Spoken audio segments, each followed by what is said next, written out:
So now this one helps us just to clean different things that are built on the ground, the benches where we're working from.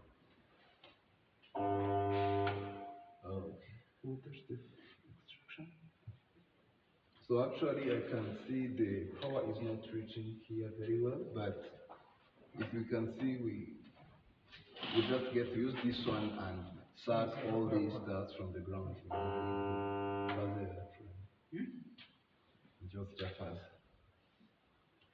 So iyi ngiyi nicyo tuyikoresha, then turaza kuza kubirebera hamwe turimo turapiminga workshop dusohoka turebe uko